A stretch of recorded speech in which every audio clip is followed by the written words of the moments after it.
Some might certainly prefer the way the Underground games handled collisions. It was definitely a more realistic approach where head-on collisions with traffic would completely throw your car around with very little ways to control it. While somewhat spectacular, I was never really fond of these collision physics, as they not only break the flow of the game, but also make unavoidable collisions very frustrating. For an arcade racing game, I much prefer the way the sequel Most Wanted handled it, with you just pushing cars out of the way at the cost of some speed. Underground Rivals unfortunately uses the prior physics model, and with some of the new tracks this issue only gets worse. Thankfully, traffic in Underground Rivals is fairly sparse, so the general racing feels decent. With only one complaint. This camera shake is nauseating.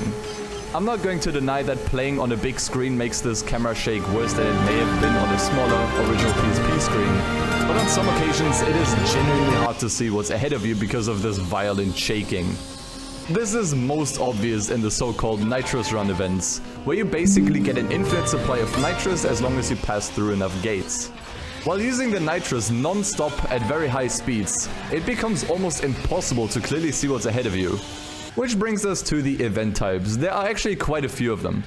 Besides regular circuit racing with variants such as slap knockouts, Street Cross makes a return from Underground 2, as well as a dedicated drift mode, the aforementioned nitrous run, and even drag racing. Event variety was one of Underground's biggest strengths, so I'm glad this is maintained on the PSP version as well. Drifting in particular works a little differently this time around. You have these zones you need to pass while in a drift, and each one gives you a set amount of points. Clear enough of auto detect results, and you build up a option, setting, option highlight, option highlighted, option option a lot more simplistic than its counterpart option on PC and consoles. Current value, a nice amount of variety into value the game. 3 of 3. Street Cross is more or less the same as in the other Underground games, so is drag racing, but both feature somewhat new tracks to feel a little more distinct. However, there's also one completely new event type that I have not seen in any Underground game before, or even in the franchise as a whole. Rally relays are a sort of duel over 2 laps where you need to switch cars between them. So before you enter an event, you choose which cars you'd like to participate with, which one you want to start with, and which one you'd like to continue with. The race then begins in the first car you chose, and unlike completing a lap like usual, you need to park your car in the parking area, after which you will then gain control of the second car you selected. With this one you now need to complete a second lap of the track. This is hands down my favorite event type in the entire game, how creative it is, and I wish they would bring it back in future games. So in terms of event variety, Underground Rivals is more than satisfying. However, there lies a problem in how these events are presented. The main progression of the career is divided into quick play battle and circuit races.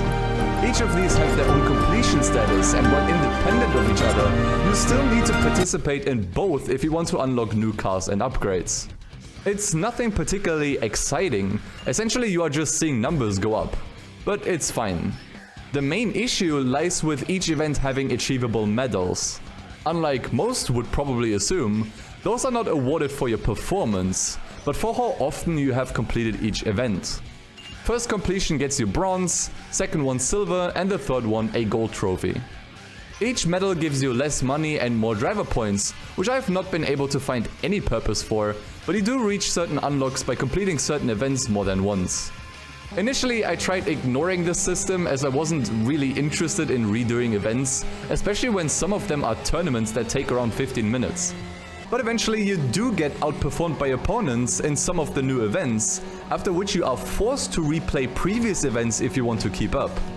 This is where I kinda lost interest.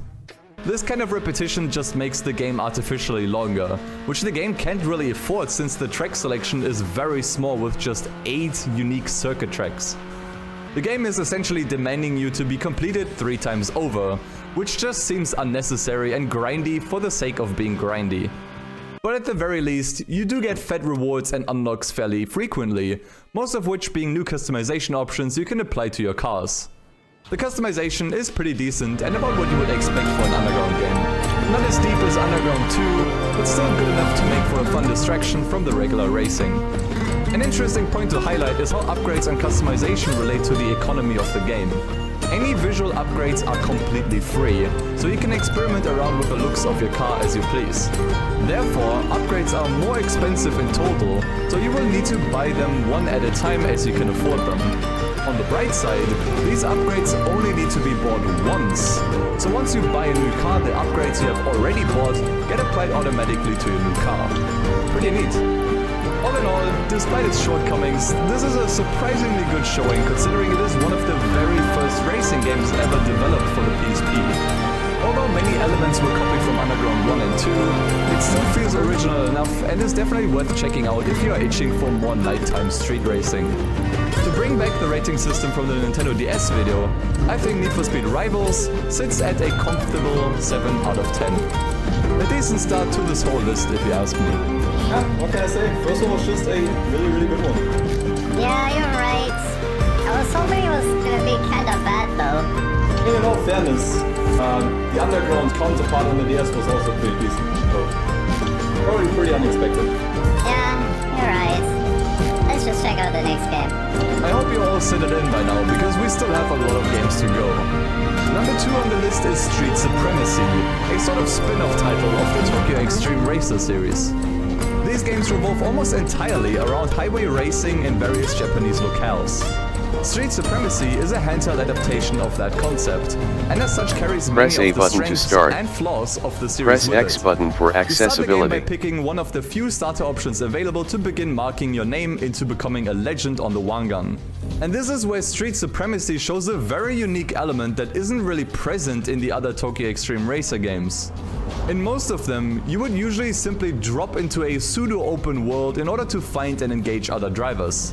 Those you would beat one after the other until you would get a surprise challenge from a team leader who you'll have to beat in order to move on to the next territory. It was a very simplistic concept, and I was very surprised to see that the PSP adaptation of all things decided to add some much needed depth to the campaign. As such, you will now be asked to join one of 3 existing teams, which each, among many other rival teams, possess one part of the map. After deciding to join one and a short introduction by the team leader, you're being put at the bottom of the team, seeing as you are basically running in a stock car with no first-hand experience. It is now your job to climb up the ladder within the team and inevitably challenge the leader to a duel in hopes of taking over the team.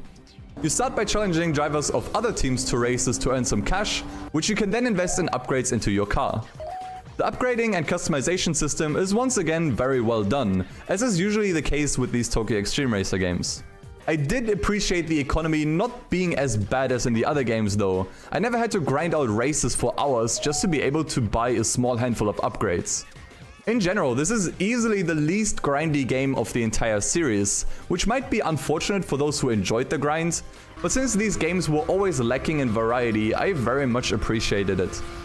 During the races, you will now also get a feeling for the handling model and physics, which typical for the franchise aren't exactly great. Each car has a very noticeable floatiness to it. It's hard to make precise adjustments, and in general the cars never feel as grippy as they should be. Since most of the races don't require you to maneuver around bends and turns however, as well as traffic being very light, it's not as much of an issue as it may sound. What did bug me was the visuals though, mainly how bare bones the environment is. I don't think the game looks particularly bad, but oftentimes there's hardly any detail in the road itself. The main find itself involved in a dark gray that is only since it's everything oriented that sounds isn't doing anything for the highway.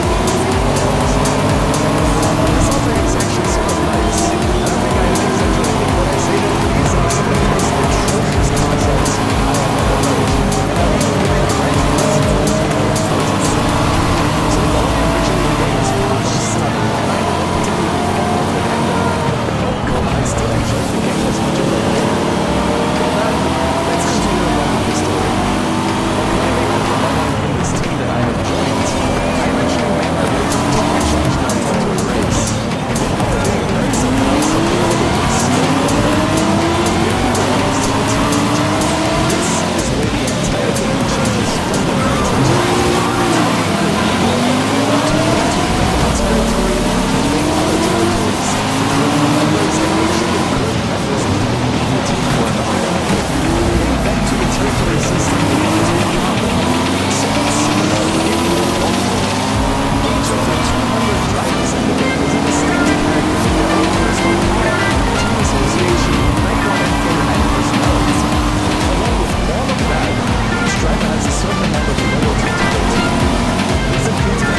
one, it actually forces you to look into your driver roster to see who the best and fastest drivers are.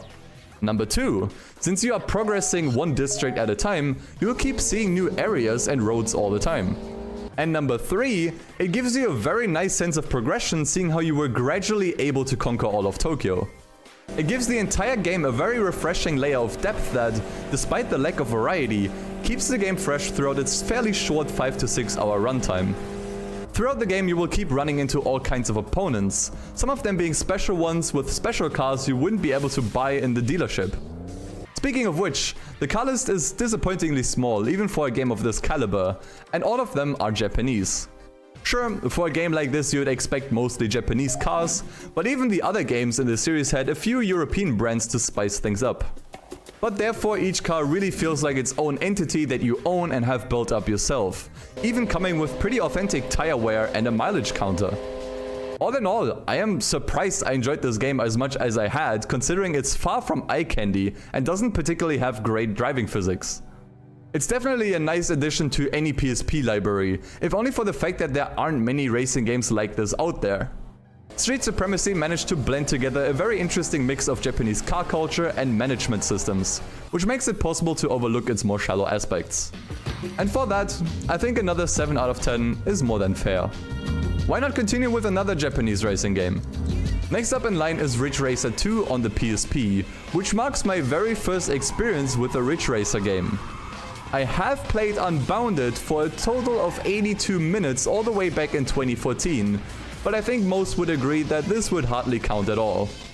And so with almost no experience or prior knowledge of the franchise as a whole, I jumped right in. The first thing that caught my eye, and ears for that matter, are the amazing visuals and sounds. Every track doesn't just look good, but also oozes with a very distinct atmosphere. Be it a tropical location while the sun is setting, or a neon-flooded city in the middle of the night, each track feels unique and distinct. Which is honestly impressive considering there are a total of 24 tracks. That's 3 times as much as Underground Rivals had. But once you actually get put into the car and start pressing down the accelerator, they had no reason to make these sounds as good as they are. So I'm glad they are amazing anyways. And all this gets presented with a great soundtrack to boot. There really isn't much to complain about from a purely audiovisual standpoint, other than maybe the car models themselves being a bit poor, with a noticeably low polygon count and livery resolution. But that's all in regards to graphics and sound. But what do you actually do in Ridge Racer 2? The main campaign puts you into a total of 4 tours, which are essentially a set of championships for you to beat. These get increasingly difficult over time and introduce faster and faster car classes into the mix, as well as more complex tracks. Beating a championship nets you a new car as a reward, although I would only use the word new in quotation marks, as these reward cars are really just slightly altered versions of cars you already own. And that's kinda all you do in the game. You don't really have any say as to which championships to complete next, as they unlock in a linear fashion. The championships themselves always feature the same type of event, that being a 3-lap circuit event. And yes, it is always 3 laps. You are always starting last, and you will always need to catch up to the leader. There really isn't anything to shake things up, which is strange as the game does have different game modes such as time trials, survival or duels. Even though these aren't too different from the regular circuit races, it still would have been nice to see these integrated into the tours to add some variety. The actual variety here comes from the tracks themselves, as well as the different handling types that each car possesses. As said before, each track feels distinct, and this applies to the actual track design as well. Some of my favorite courses have huge jumps, downhill sections, coastlines, and much more. It's rare to see the same track twice in quick succession, and even then it is usually in reverse at the very least. This also applies to the cars themselves with their handling types. Basically, every car has one of 3 handling characteristics. There are cars that are easy to control, but therefore are harder to do long drifts with due to the added grip. Cars that are harder to control, but offer the opportunity this is to the festival extend drifts a playlist. lot more. It's a year-round guide to new events and exclusive rewards at Horizon Mexico. So make sure you check back each season to see what's on. As they perform well on both the technical and Welcome back, high-speed Captain. tracks. It's hard for me to say which of these is definitively the fastest, but since drifting charges up your boost bar, it's plausible that the driftier but harder to control cars have the most potential. Which finally brings me to the handling itself, which I'm sure must look very strange for those of you who have never played or seen a Ridge Racer game before. Although it might look very random, the best I can explain it is that each car is sort of following the road automatically, kind of like they're on rails.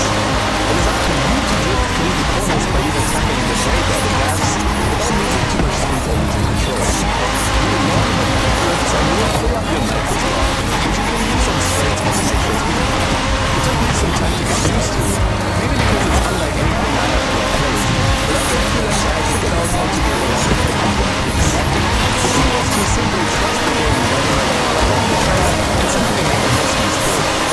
Once you figured it out, you can actually make some very smooth maneuvers around these tracks, and it feels incredibly satisfying, especially on higher speeds.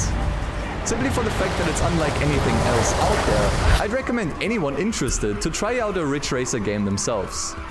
Ridge Racer 2, despite its disappointing lack of variety, managed to win me over to the franchise, and I'd love to check out more games of the franchise in the future.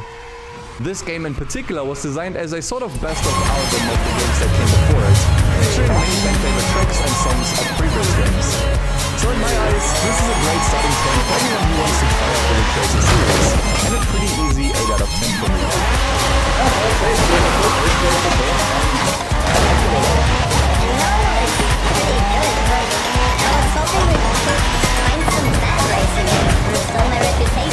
Alright. So, let's just check out the whole counterpart in the future. With now 3 good games under the belt, I'm genuinely excited for what's to come. And there goes my excitement. If you have watched the prequel to this video, Bizarre World of Nintendo DS racing games, you might remember the DS version of Need for Speed Most Wanted. Not only did I find that out as the worst racing game on the Nintendo DS, but also as one of the worst racing games I have ever played. Almost nothing in that game was even people, we got a good enjoyable. news, bad It news was a situation. complete Good news disaster and is something which might go down Horizon's in official history events as don't the satisfy worst Need you? for Speed Then game it's time ever to made make your across own. every system. Introducing Event So Lab. imagine my Those extreme fears stormed the caution last when I our loaded up the expedition here PSP also version, claimed Scotty now with the Tyler's subtitle beach bag. 510 So, for the no first lazing time. around on the sand in For all I between knew, it races. could be Oh, just well. as bad as Either the way, DS Base version. Arena's got your But is it soundtrack. really? And what do you mean that's Well, good news? Well, I in guess some Scotty ain't regards, going anywhere. yes, Let's get it. but in most, thankfully not. I would describe Most Wanted 510 as painfully average. Pretty much nothing about this port of Most Wanted stands out as compelling or exciting. The subtitle 510 may give off the impression that this is a different take on Most Wanted, kind of like Carbon on the City. Different story, different characters, but it really doesn't stray much further from the source material other than changes made because of hardware limitations. As such, the open world of Rockport has been condensed into a few closed tracks whose layouts have actually been copied from certain sections of Underground 2's map. The car list is noticeably smaller, with less customization options than most. All these things are fine considering this is running on the PSP. Handheld was created for these tiny new units that only hold enough space to save the image of a cat. While these are obvious and honestly forgivable downgrades, there are also others which are less forgivable. Let's start with the story, or lack thereof. While Most Wanted story isn't exactly a narrative masterpiece, and never was intended to be, it's something many fans remember fondly. Fraser was a digger, and he wanted to drive him into the ground. It was a simple and effective way to motivate the player to finish the game. And while I would understand that pressing orbit cutscenes, even if they're unnerving many, would be too challenging considering the limited amount of disk space, not even having a few still images with text explaining what's going on, this feels incredibly strange. Hey, here's this random list of racers we need you to beat for no other reason other than for the sake of it. Fair enough, I don't expect a narrative in a PSP game, but it does take one of Most Wanted's most compelling elements away. Next on the list of compelling elements that have been featured are the cops. As expected, they behave a bit more like the cops in Hot Pursuit 2, since that game also took place on close tracks. Yet in Most Wanted 510, they are completely brain dead, and have an absurd amount of bond. If you have the cop on your tail, there's actually nothing that you can do to shake him off, unless he gets his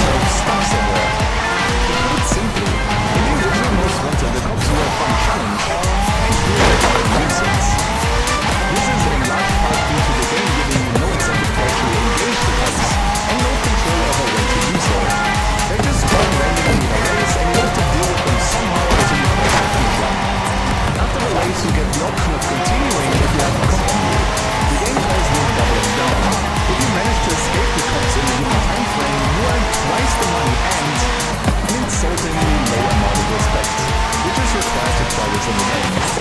Doubling down is almost never worth it, as it is entirely based on luck whether you escape or not. You have pretty much no tools at your disposal to defend yourself, making something like a quick maneuver is doable since the cops are much heavier than you. These bonus events don't even properly work in a way that makes sense, as these are essentially outrun races. As such, the cops won't actually try to slow down your car to bust you, but will instead try to drive far enough ahead of you. And if the cop loses you, you somehow lose. And when you lose these, you also lose all the progress from the event itself and have to do it all over again. Which is hardly ever fun, considering there is hardly any variety in game modes. Each race tends to be much longer as it should, where you get new cars and upgrades painfully slowly, and the driving itself is hardly anything to write home about. Something about the tracks and the overall game speed is just incredibly fun. I almost never have to take any sharp turns, and in return almost never need to actually brake and properly approach a corner. It's mostly full speed ahead with hardly any traffic or road hazards.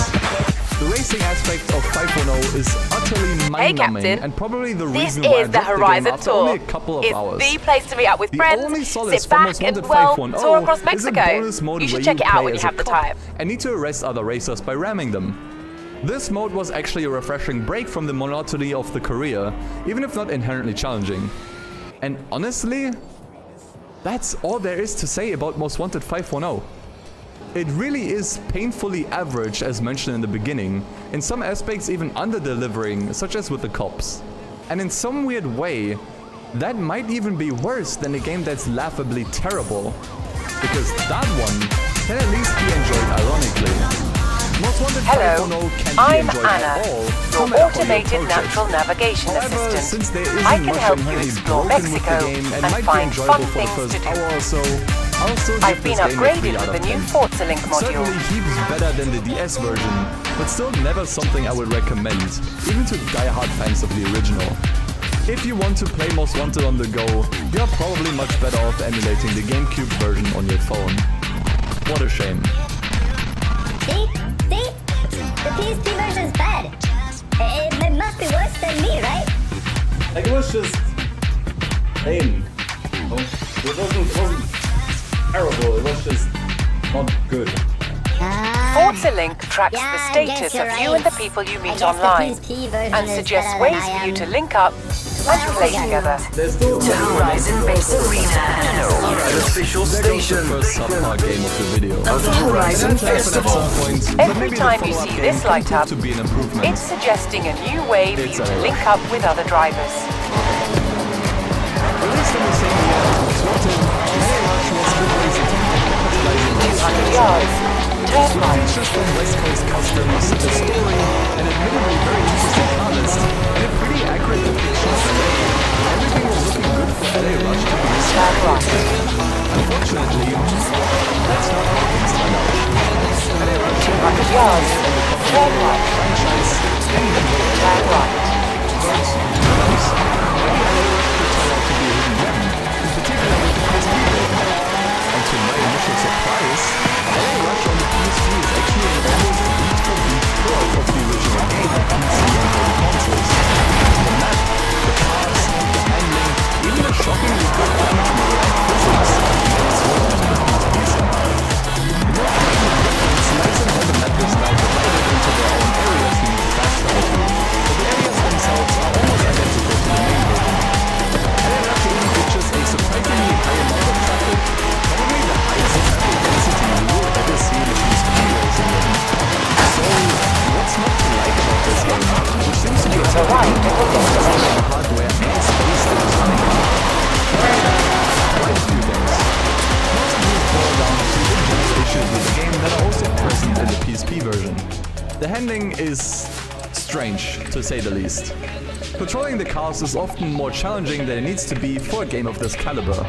Especially strange is the car behavior when lifting off the gas, which I would do occasionally to dodge traffic or keep control of the car. When lifting off the gas, the cars gain an absurd amount of grip, which can be hard to snap out of. As such, I will often hit things unintentionally because I didn't expect the car to behave in such a way. Turn left. Similarly as the map and its implementation onto the PSP is, I also can't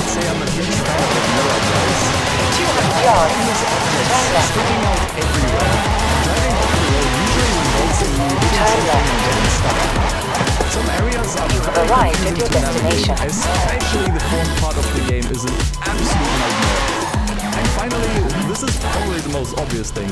The game really does not look good. Even if I were to play the game on an original PSP, I cannot imagine the lighting and shading looking pleasant at all. And it took some getting used to the quite frankly horrid look of the game. I also wasn't a fan of LA Rush's progression. But the story is incredibly cheesy, cringe-worthy even. It sets up a pretty decent narrative with the main goal being retrieving all the cars that have been stolen from you. While novel, it makes obtaining cars feel like a chore rather than something exciting. You know, maybe I don't care about this Dodge Ram. Maybe I want to stick to something sporty. But since I have no say in the matter, I need to retrieve every car in the exact order the game intended. It's incredibly lame, and the collecting aspect of filling up your garage really appeals to me very much. At least the events themselves are pretty fun when people retrieve the car.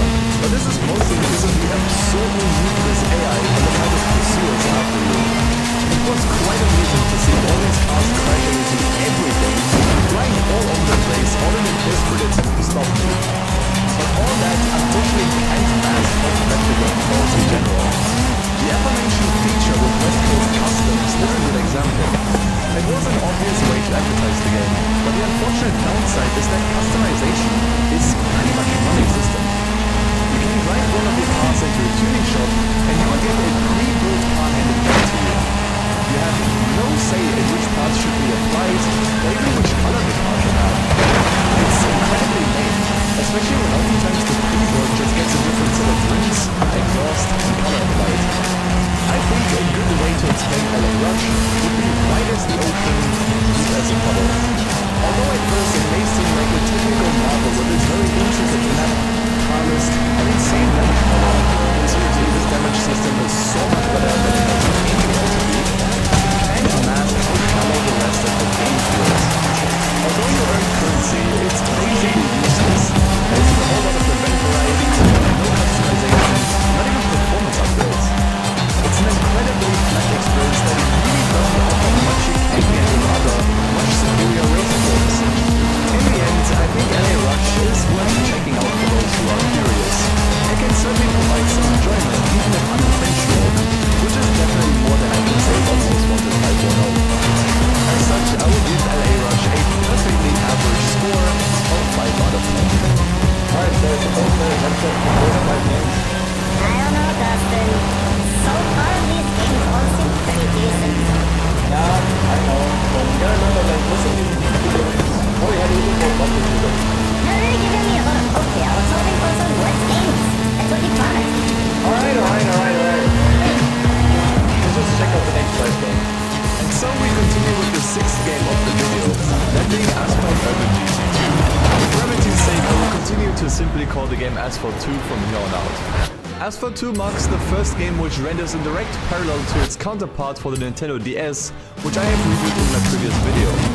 If you don't remember, Asphalt 2 on the DS was a great tool for its system, featuring decent looking graphics, fun gameplay, and a variety of unique customization options.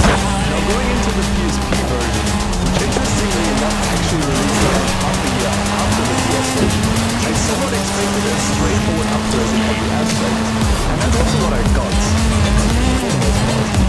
Let's start with the things which stay the same. From my point of view, the content in both of these versions is practically identical. That means there aren't any extra cars or tracks in this PSP version, which is quite a shame considering there were several months and lots of extra disk space to work with. In general, Asphalt 2 on PSP maintains mostly faithful to its original version of the DS. However, that changes drastically when we take a look at the actual gameplay. The vehicle handling model has been completely overhauled and is barely comparable to the DS version anymore. The DS version went for a very loose brake-to-drift handling model a la Burnout.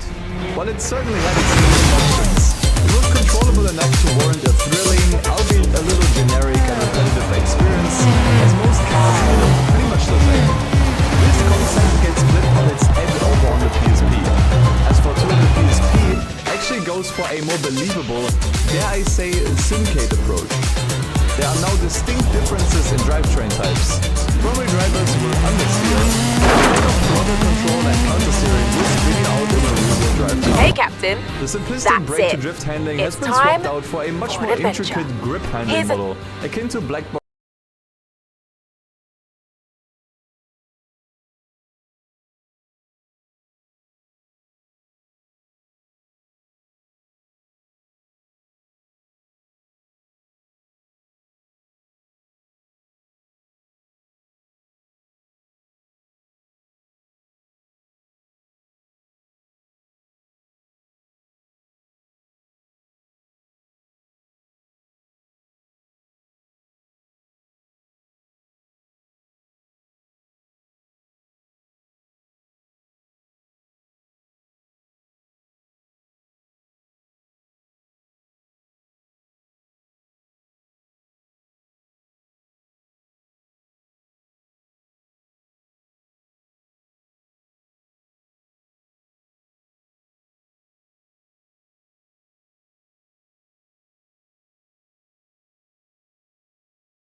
You want to set up a new street racing outpost, eh?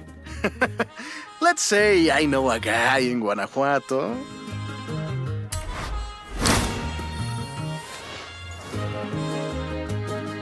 Why don't I hook you up with Ramiro and the extremely mysterious unknown racer who runs meetups in Guanajuato? Turn around when it is safe to do so. In 100 yards, turn right. 200 yards, turn sharp left.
us are a good way to send positive vibes around the festival. See a driver doing something you like? Kudos to them. I'm starting.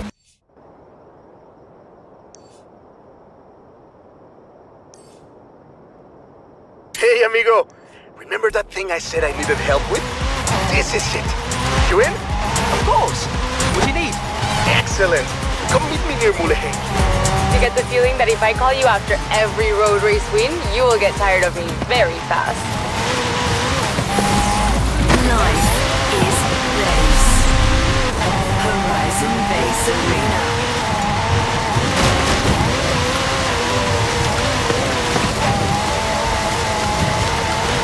Turn around when it is safe to do so. Recalculating route. In 100 yards, turn right. You have arrived at your destination.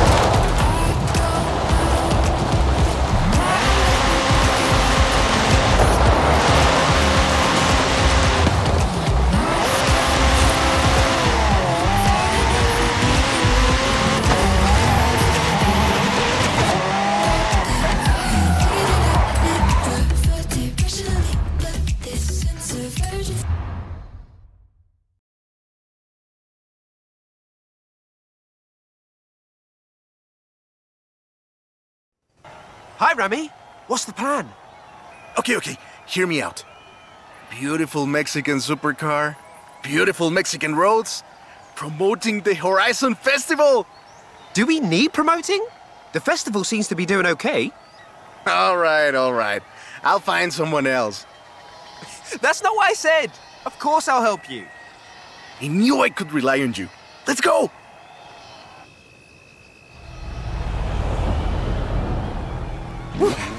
Let's get moving. Get some speed, then turn into the countryside. Really see what this car can do. In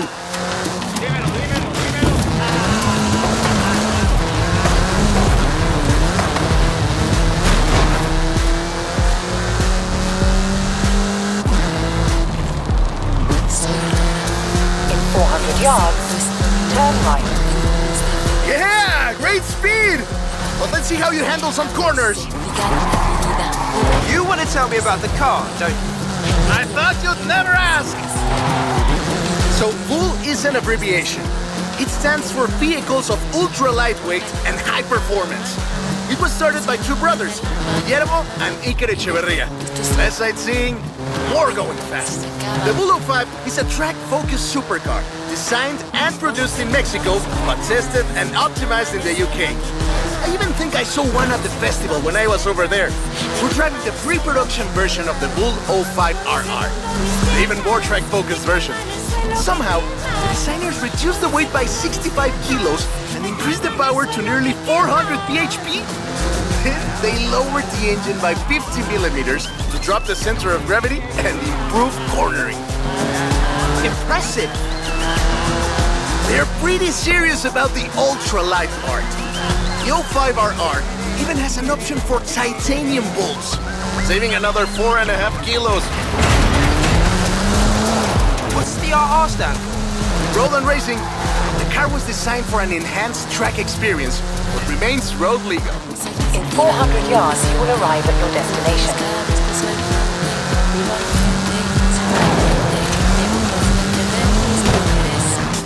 Perfect. There's a couple of other things you can help out with, if it's not too much trouble. You're never gonna let me live that down, are you? Cool me. Less sightseeing, more going fast.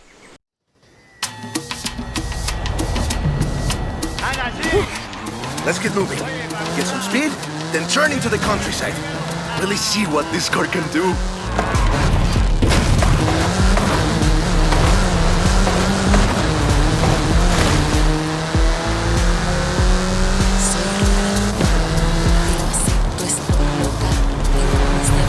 In 400 yards, turn right. Yeah, great speed! But let's see how you handle some corners. You want to tell me about the car, don't you? I thought you'd never ask. Less sightseeing, more going fast.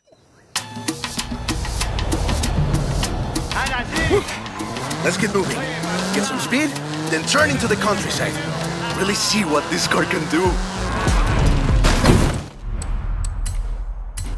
Less sightseeing, more going fast. Let's get moving. Get some speed, then turn into the countryside. Really see what this car can do.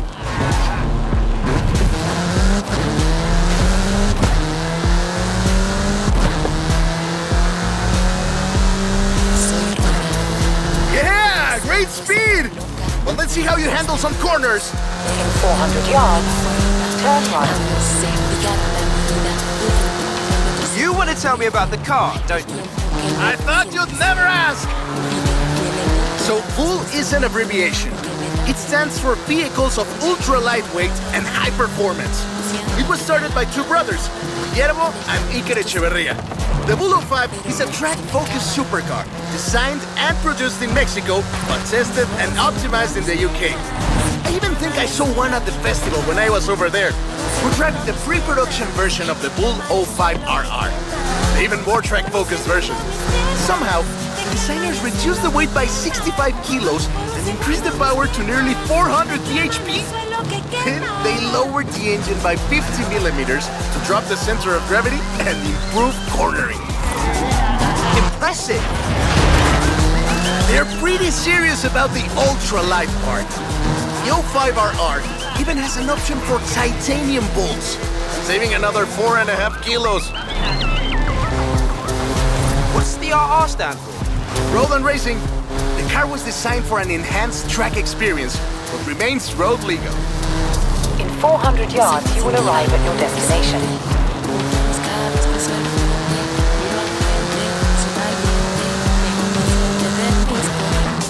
Perfect. There's a couple of other things you can help out with, if it's not too much trouble. You're never gonna let me live that down, are you?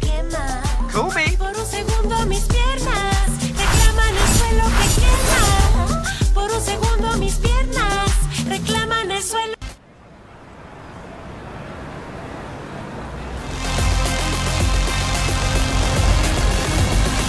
I just got my hands on a piece of Mexican racing history. Wanna see? Of course. On my way. In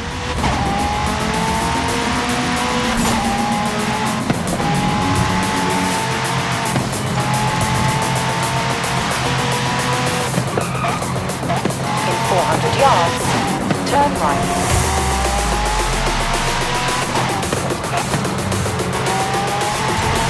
Turn right.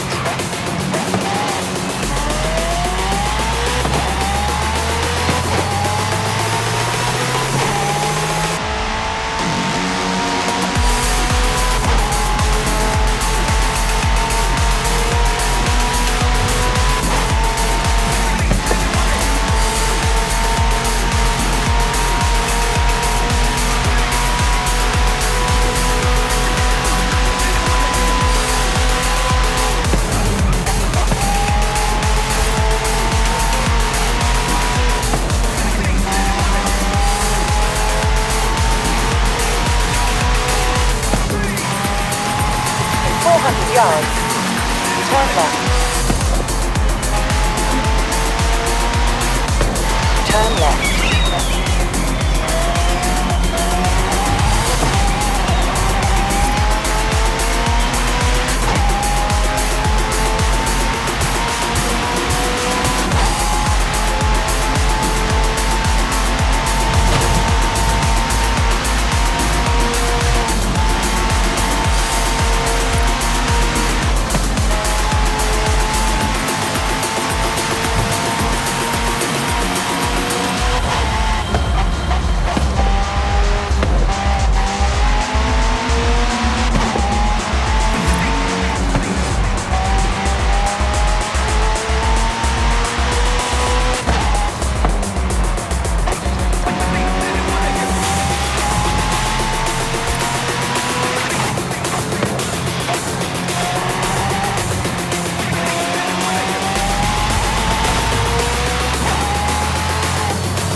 right of your destination.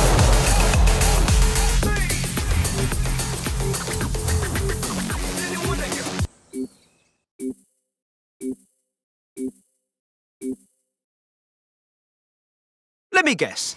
Today's episode of Mexican Automotive History with Ramiro is about the Baja 1000. You are very perceptive, my friend. This dune buggy was the first car to race here. Let's take it for a spin.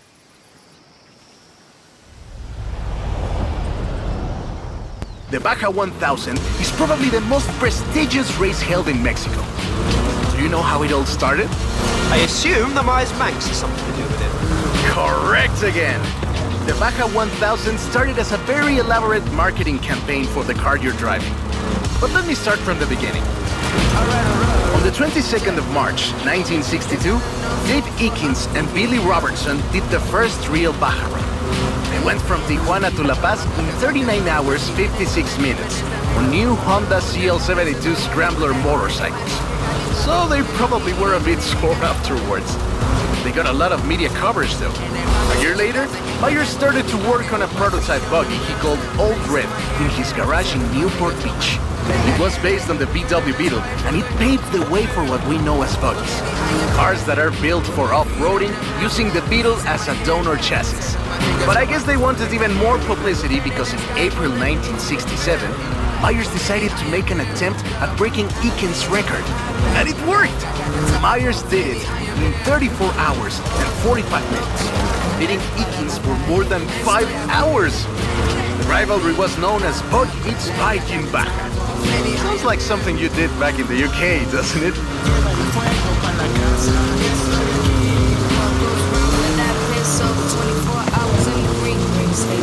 Money bring power in between those fake. See how they hate those dreams spent hours, but they could never relate though. Get the message out from indicated, riding with the top down, makes me feel invigorated. Feeling new money's the only way that I can stay with it. Do have to make me feel well intimidated.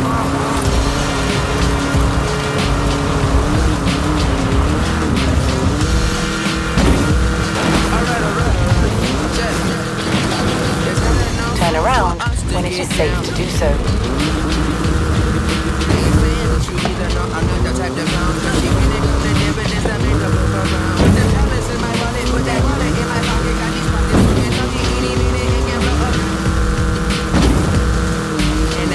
Myers Manx became an overnight sensation as a result, and suddenly they were friendly races all across the Baja. It wasn't long before they realized they needed something more organized. And that was Mexican 1000. Guess who won the inaugural event? Myers Manx? You're on fire today! Yes, in 27 hours and 38 minutes. The official race was 100 miles shorter than the original route, but it's still impressive. The Mexican 1000 was later renamed to the Baja 1000 and is run to this day.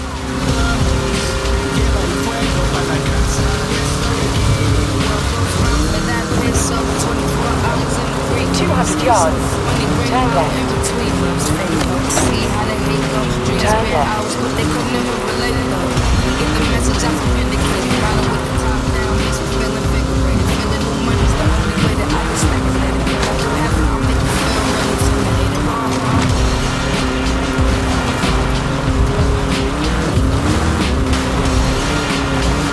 In 100 yards.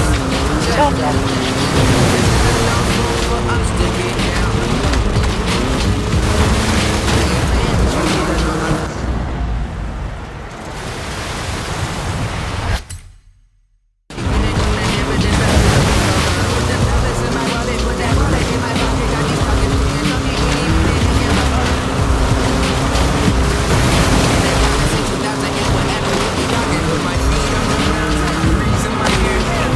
Yards.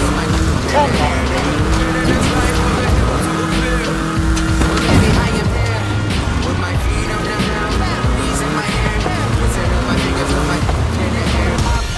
I love that story. My abuela used to tell it to me at least once a year. Lleva el fuego pa' la casa. Y estoy aquí. Like I got the house. Bobby, I am here. Puro fuego.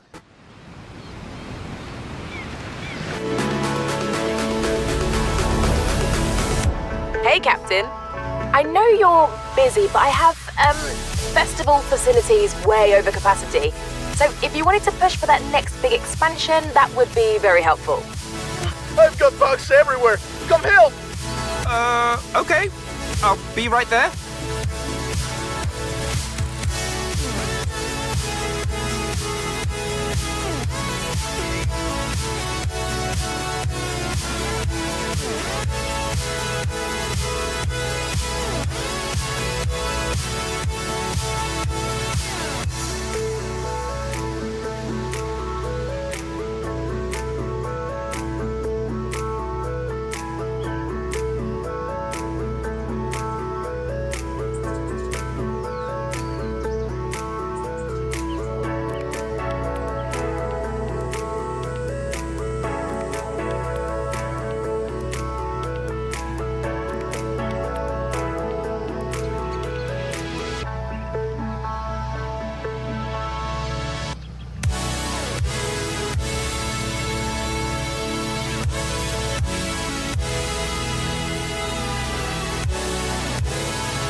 What up, everybody? We are coming into storm season here at Horizon Mexico, so check the festival playlist for the new race events if you're game.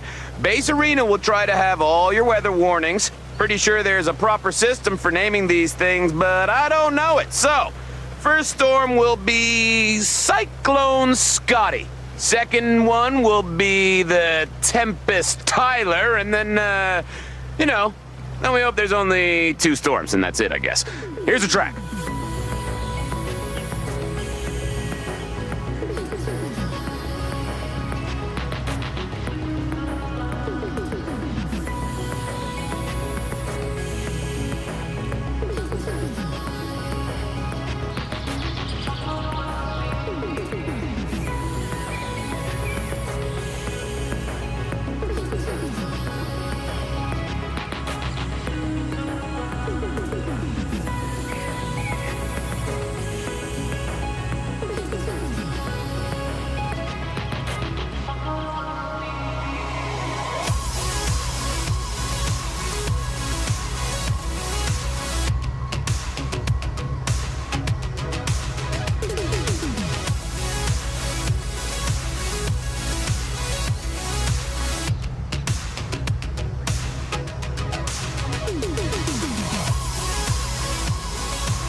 The hugest hits. All day and all night. Horizon Base Arena.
Everybody's listening to Horizon Base Arena.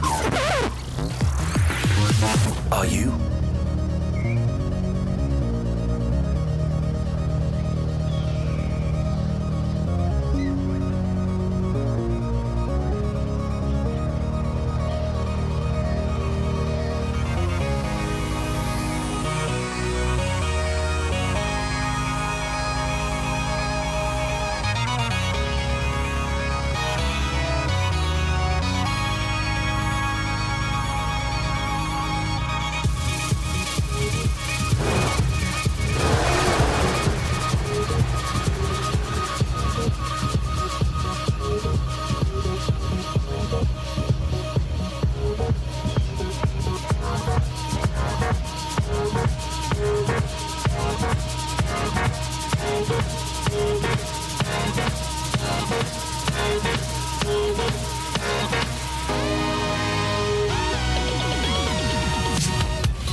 You're listening To Horizon Base Arena. Base Arena.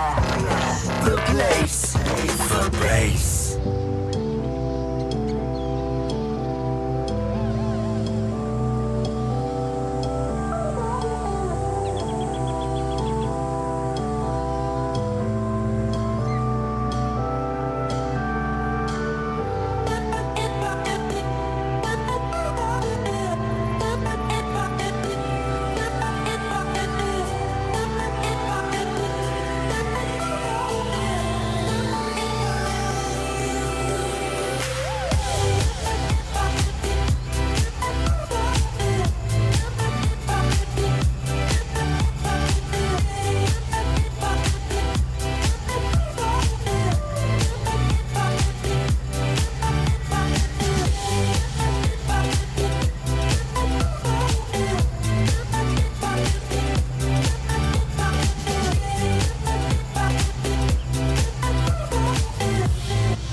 yards.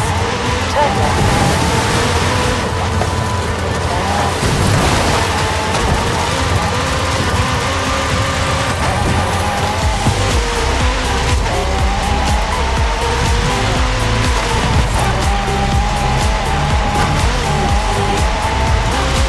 Turn around when it is safe to do so.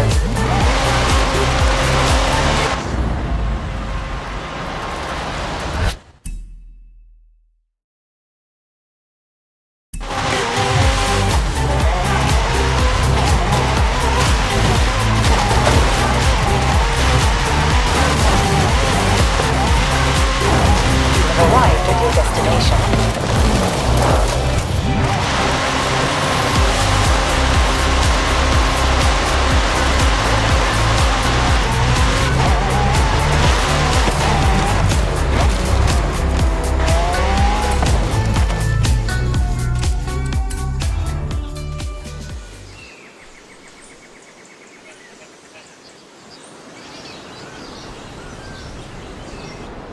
Hey man, stop trying to fight everyone. Just ask them if they want to race. Yeah, I'll pass. I left my Centenario in my other pants. Oh, look at me, I'm Nolan. I got Centenario pants. James?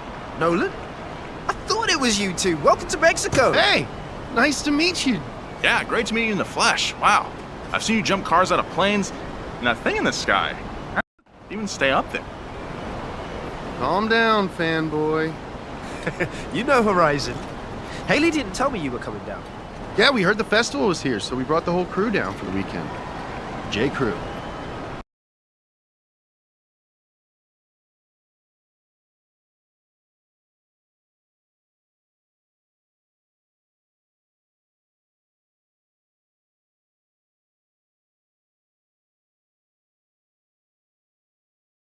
Seen you drive, too.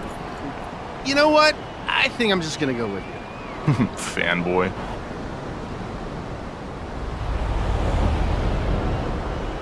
Right, let's see what this can do. Hey, whoa! Take it easy. Zach just finished fixing this.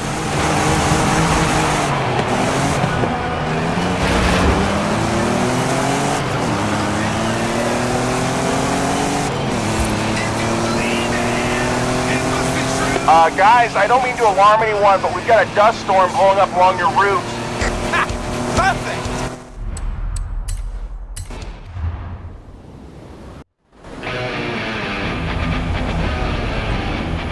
Right, let's see what this can do.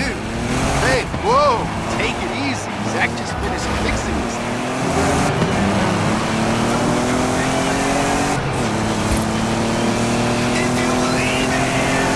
Guys, I don't mean to alarm anyone, but we've got a dust storm blowing up along your route. Perfect! What? No! Not perfect! Not perfect! 200 yards. Turn right. Feels good. Let's see if we can find some dirt to tear up. Not too much tearing it up, though, right?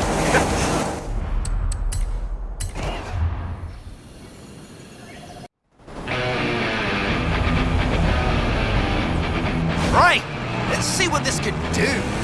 Hey, whoa! Take it easy. Zach just finished fixing this.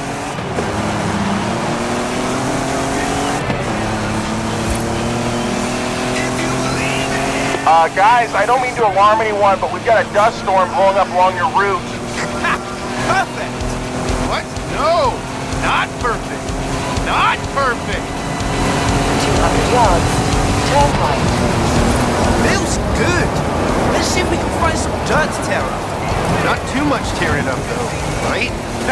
Trust me, James.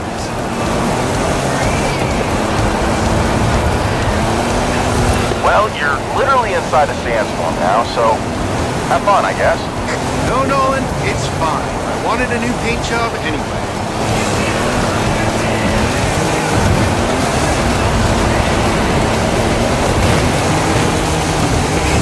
Turn around when it is safe.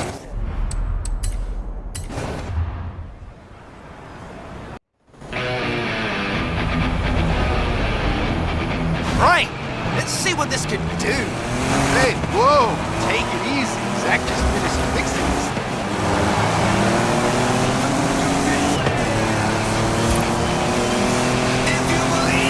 Guys, I don't mean to alarm anyone, but we've got a dust storm blowing up along your route. Perfect! What? No! Not perfect! Not perfect! 200 yards. Turn right.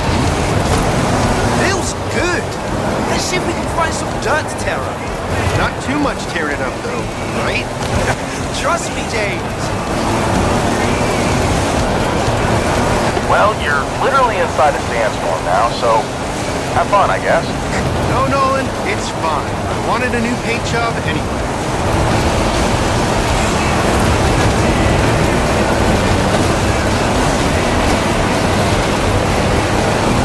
Turn around when it is safe to do so.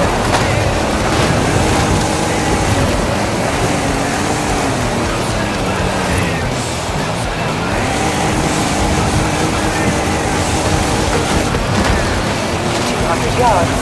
Turn right.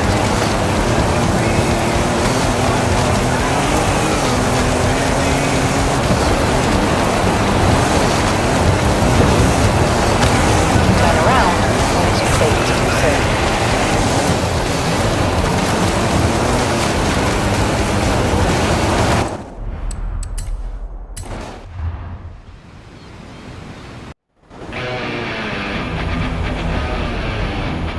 Right.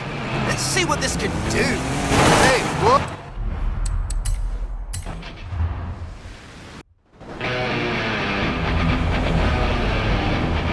Right.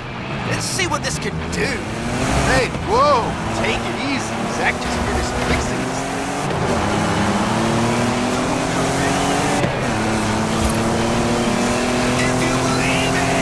Guys, I don't mean to alarm anyone, but we've got a dust storm blowing up along your route. Perfect! What? No! Not perfect! Not perfect! 200 yards. Turn right. Feels good. Let's see if we can find some dirt to tear up. Not too much tearing it up, though, right? Trust me, James.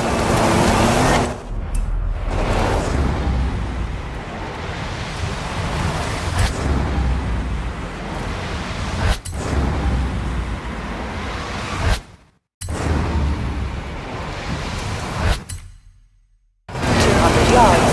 Turn right. Turn right.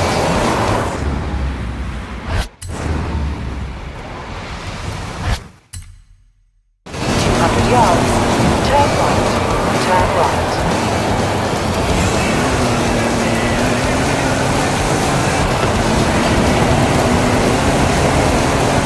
Well, you're literally inside a sandstorm now, so have fun, I guess.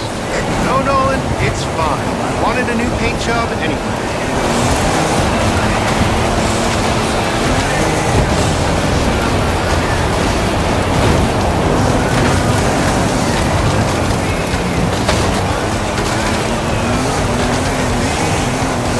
Back on the road. This thing can handle. Is this the first car that you've driven? It is literally way faster than it's supposed to be.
What am I looking at? This is the Hypervocho? Alejandro says it'll do over 200 miles per hour. I'm not sure how that's even possible. Alejandro built it. That's how. Should we take it for a spin? Don't look at me, man. You're the one who gets paid to be a passenger. Yeah. Let's go.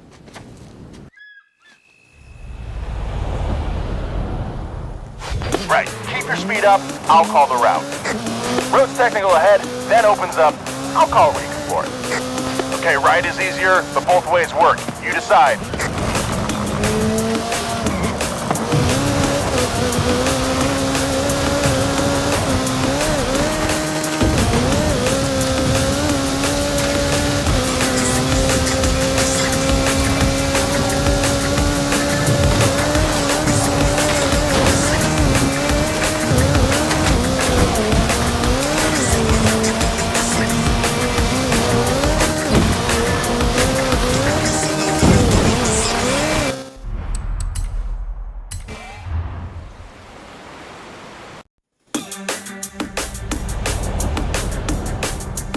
Right, keep your speed up, I'll call the route.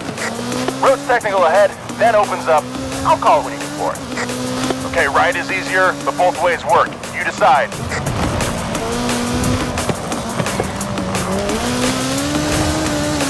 Here we go, give it the beans.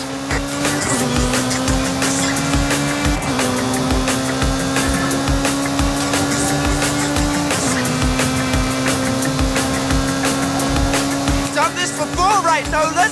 I'm okay with it. 'Cause that's what I am. Okay.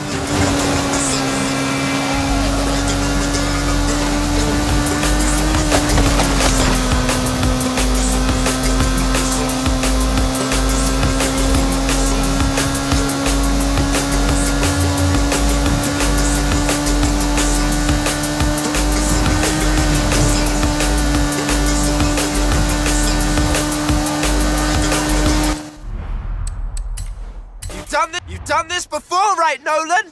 I'm okay with it. Because that's what I am. Okay. Right, keep your speed up, I'll call the route. Road's technical ahead, then opens up, I'll call when you can for it. Okay, right is easier, but both ways work. You decide.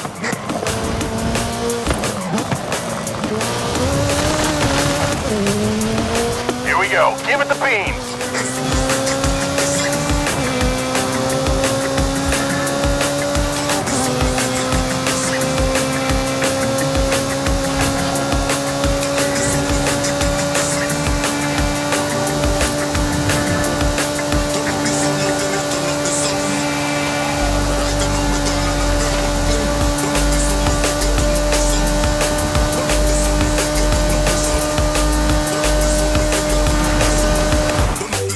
Okay, just let me catch my breath here. You know, I've got an idea. If you're not doing anything tomorrow, let's build a car. You up for that? Absolutely. I'll see you at the test track at dawn. At dawn? Why? I mean, yeah. See you there.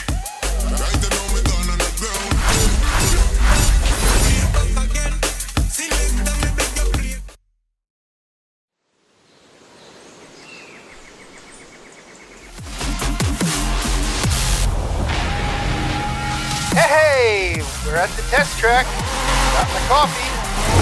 You know, drop by whenever you're ready to build a car or something. Ojo, superstar. Alex is busy, but he told me to tell you there's a classic off-road vehicle in a barn not far from the festival. On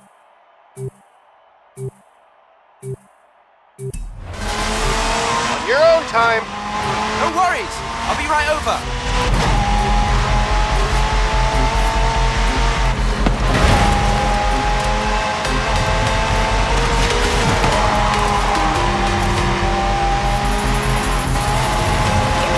Yards, turn right. Turn right.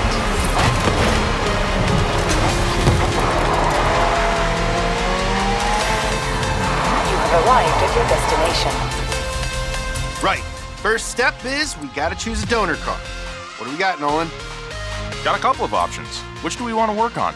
Remember, if you want to work on a different car later, come back here and pick it from this list.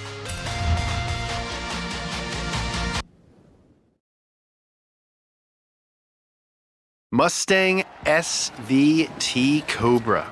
That is the only correct choice. So, what are we thinking? You know what a car like that is bad at? Rallying. So, let's fix that. Tall order, but I'm here for it.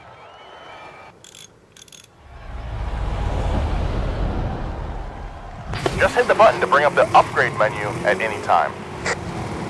We're gonna swap the entire drivetrain. All-wheel drive is what we need to make a rally beast out of this. Check conversions for that. Hey, nicely done. Don't worry about the cost of upgrades just now. James will get that. What? Fine. Nice tires, my friend. Done and done. That should do it for the first pass. All right, take it around the test track. So, this is the Horizon test track. Looks like there's routes for asphalt, mixed surface, and even off-road all signposted up. Nice. Is this new? Yeah, pretty new. I can't wait to bring all my other cars here.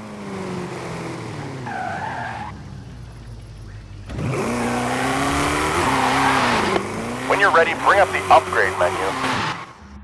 It's like I always say, there's no better rally car than a 1993 Mustang SVT Cobra. What's next? I've literally never heard you say that, James. I say that all the time, Nolan. Everyone knows it. It's time for speed.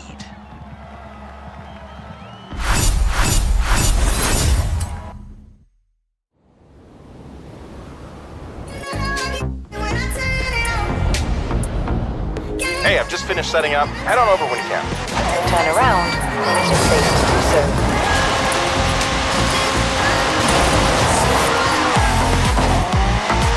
In 400 yards, turn right. Turn right.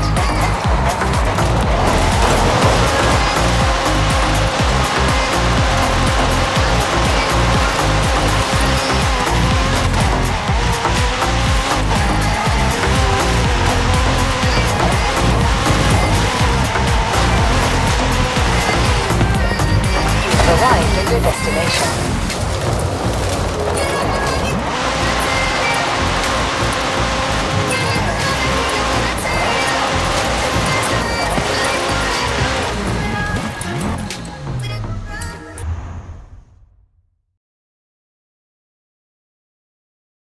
I've hooked up some computer bits to the car. I need you to drive it as fast as possible along the entire route.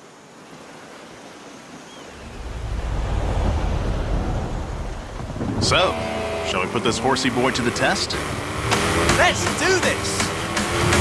So this was probably the best Fox Body Mustang. All Mustangs are good, but this one came with a 5-speed manual that made it ideal for modifications, as well as a 302 cubic inch 5-liter V8 engine. Until people like us started talking about them on the internet, you could get them for cheap. So, thanks, internet. Telemetry is good. Keep going. Another set of corners ahead. Looking good.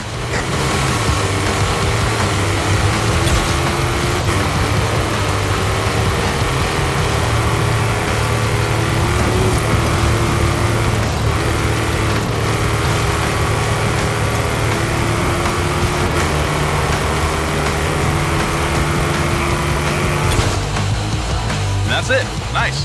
We've got good average speeds and handling, but I think we need a time trial of this car. Oh, for sure. I think I know a place. I'll call you.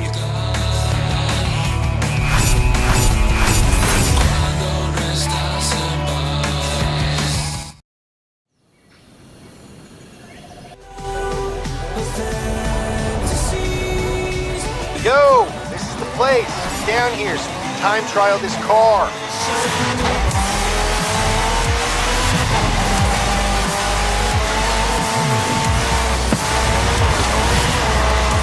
400 yards. Turn left.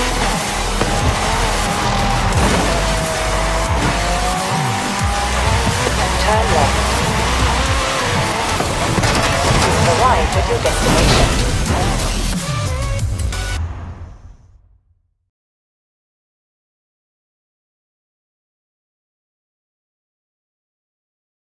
I've got the route laid out and ran some numbers for the times you should be aiming for. I swear, Nolan, I'm gonna start charging the festival for all the work you're doing. We've got to be scientific, man. All right, jump in. Let's go.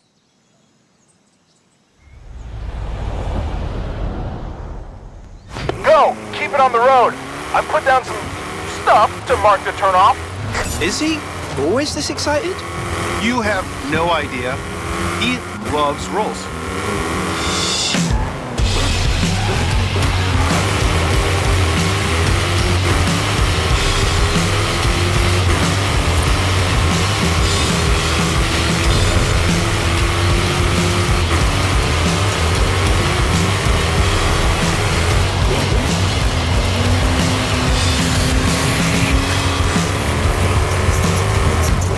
The SVT is my kind of car. Light and short, too much power and too much oversteer. Built like this, it could beat the Sylvia, but it will spin out if you don't watch your throttle.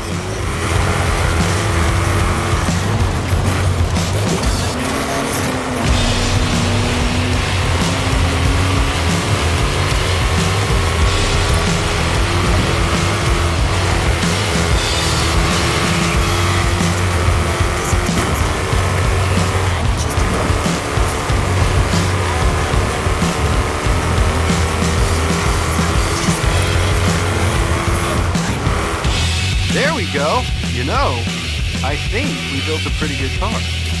I think we actually have to put it up against something along a rally route. There's great roads near the old airfield. Well, that sounds like what we need. Let's meet there.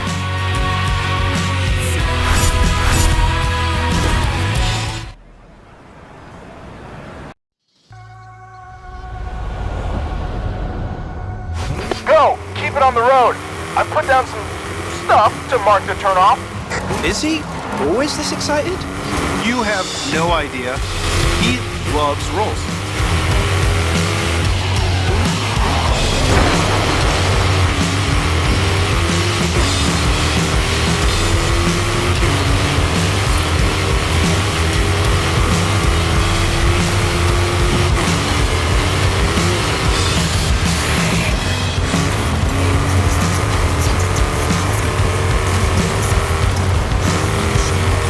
SVT is my kind of car. Light and short, too much power and too much oversteer. Built like this, it could beat the Sylvia, but it will spin out if you don't watch your throttle.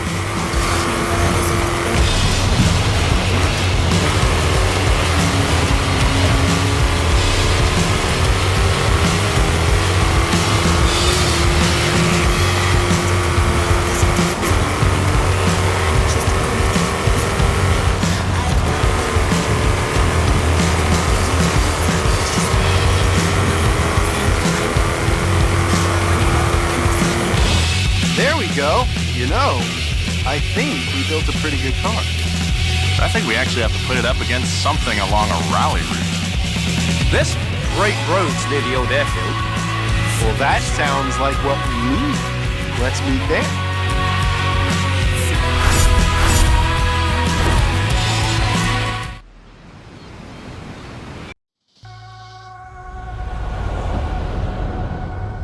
Go! Keep it on the road! I put down some stuff to mark the turnoff. Is he always this excited? You have no idea. He loves rolls.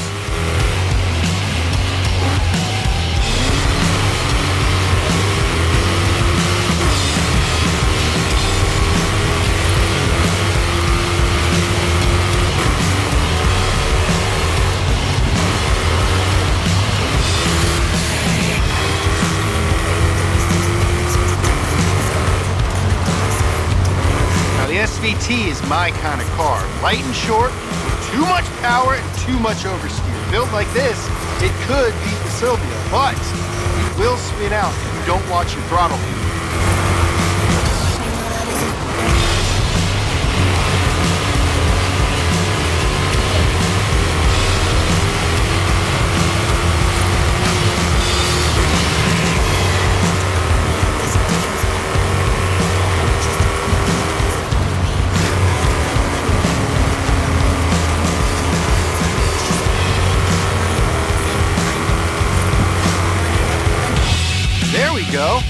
So, I think we built a pretty good car. I think we actually have to put it up against something along a rally route. This Great Roads near the old airfield. Well, that sounds like what we need. Let's meet there.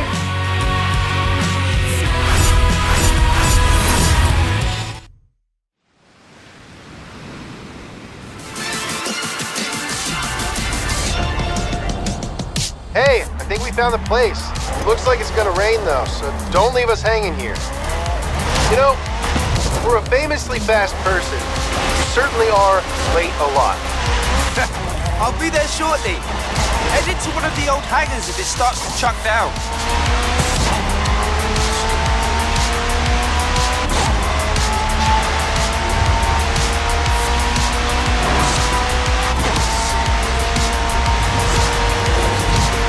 In 400 yards, turn right.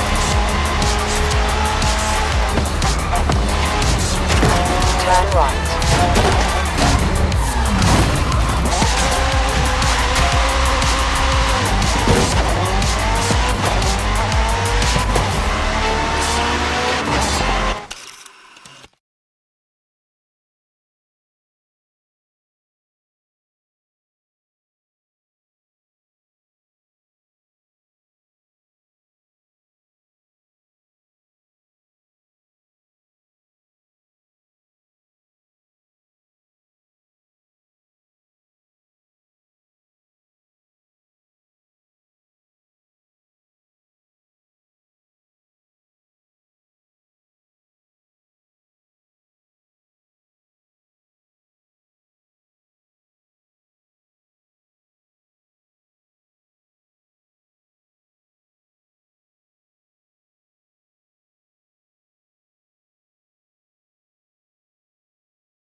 Didn't I say stay on the road and floor it? I'm pretty sure I did.